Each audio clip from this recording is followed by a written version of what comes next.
Hi friends, வாங்க friends இன்றைக்கி ஒரு மினி விலாக் பார்க்கலாம். ஆக்சுவலாக இன்றைக்கி நைட்டு டின்னர் வந்து என்னோடய ஹஸ்பண்ட் வந்து வெளியில் பார்சல் வாங்கிட்டாங்க. ஸோ என்னென்ன வாங்கிட்டு வந்திருக்காங்க அப்படின்னு பார்த்தீங்கன்னா, குடல் வந்து கூட்டும், அதுக்கப்புறம் வந்துட்டு கொத்து பரோட்டா, அதுக்கப்புறம் கொஞ்சம் தெரிஞ்ச கடைனால குடல் கிரேவியும் வாங்கிட்டு வந்திருந்தாங்க. ஸோ எங்கள் வீட்டில் வந்து வெளியில் சாப்பிட்ணும், ஹோட்டல் சாப்பாடு சாப்பிட்ணும் அப்படின்னா வெளியில் போயிட்டால் நாங்கள் ஃபுல் அண்ட் ஃபுல் ஹோட்டலில் தான் சாப்பிடுவோம்.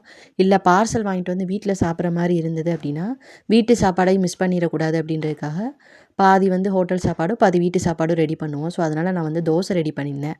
இந்த குளிருக்கு ஏற்ற மாதிரி என்னோடய ஹஸ்பண்டுக்கும் எனக்கும் பிடிச்ச மாதிரி கொஞ்சமாக தக்காளி சட்னி காரமாக வச்சுட்டு தோசை வந்து வெங்காய தோசை, முட்டை தோசை அந்த மாதிரி ரெடி பண்ணியிருந்தேன். அதுதான் எங்கள் நைட்டும் சாப்பிட்டோம். தக்காளி சட்னி வந்து தாளிச்சிட்டு அதுக்கப்புறம் நான் தோசை ப்ரிப்பேர் பண்ண ஸ்டார்ட் பண்ணிட்டேன். என்னோடய ஹஸ்பண்ட் பிடிச்ச மாதிரி வெங்காய தோசை, முட்டை தோசை எல்லாமே ஒரு 4 தோசை அவங்களுக்கும், எனக்கு ஒரு 2 தோசை தான் ஊற்றியிருந்தேன். ரொம்பவே நல்லா வந்திருந்தது தோசை, கடை மாவுன்றதுனால. அதுக்கப்புறம் வந்துட்டு கிரேவி வந்து மாற்றி கிண்ணத்தில் வச்சுட்டேன்.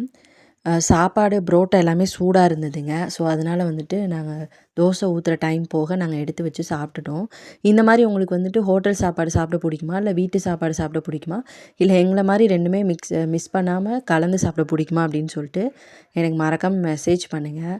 அப்போ தான் கொஞ்சம் வீட்டு சாப்பாடும் சாப்பிட்ட மாதிரி இருக்கும், ஹெல்த்தியாகவும் சாப்பிட்ட மாதிரி இருக்கும். இந்த வீடியோ பிடிச்சிருந்தா லைக் பண்ணுங்கள். பாய்.